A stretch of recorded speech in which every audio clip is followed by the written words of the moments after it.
Elvis has won its box office dance-off with Top Gun: Maverick.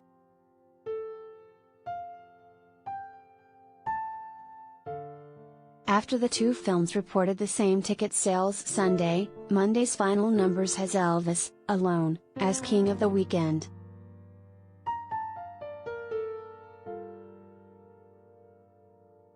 Elvis ultimately grossed $31.1 million from Friday to Sunday, according to Warner Bros. Final figures Monday.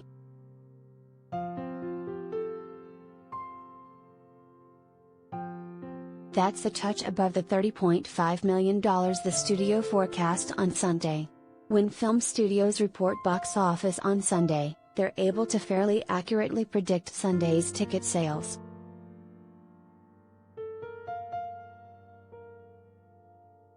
Paramount Pictures, on the other hand, slightly overestimated how Top Gun: Maverick fared in its fifth weekend.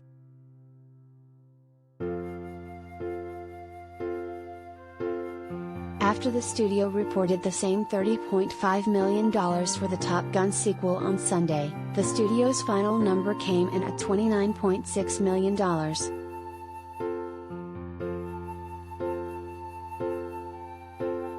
Regardless, both films performed well.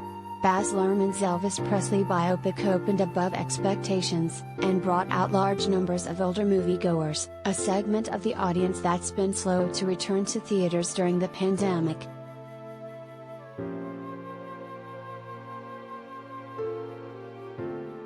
Top Gun: Maverick continued to hold remarkably well, dipping a modest 34% in its fifth weekend.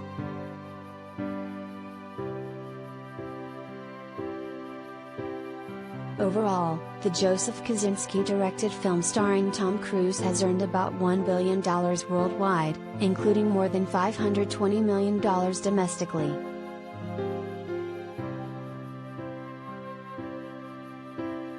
Elvis, starring newcomer Austin Butler as Presley, came into the weekend with expectations closer to $25 million.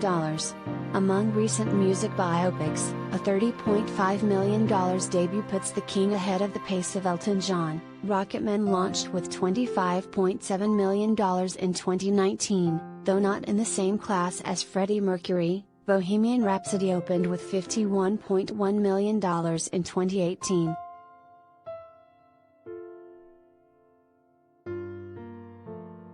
I'm less concerned with who's number one and who's number two, and am more concerned that we hit this big number given that this audience has been the slowest to return to movie theaters, said Jeff Goldstein, distribution chief for Warner Bros.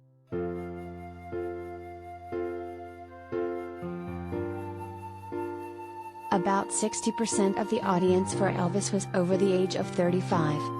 Older audiences have been among the most hesitant to return to theaters in the pandemic, but that's changing, in part, Goldstein noted, because of Top Gun, which brought back fans of the 1986 original.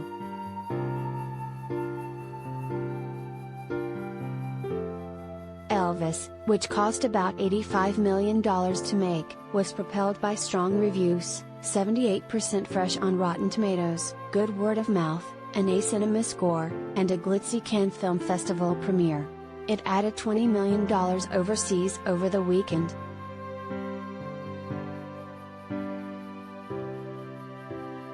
Elvis ranks as Luhrmann's second best opening after 2013 as The Great Gatsby, $50.1 million. Luhrmann was on the cusp of beginning production in Australia when, in an indelible early moment in the pandemic, star Tom Hanks tested positive for COVID-19.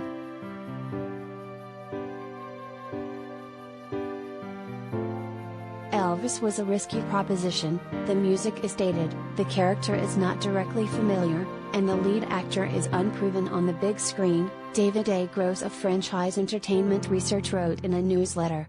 But critics and audiences are responding. This is the Baz Luhrmann Show, a music, dance and sex appeal spectacular. It's a hit.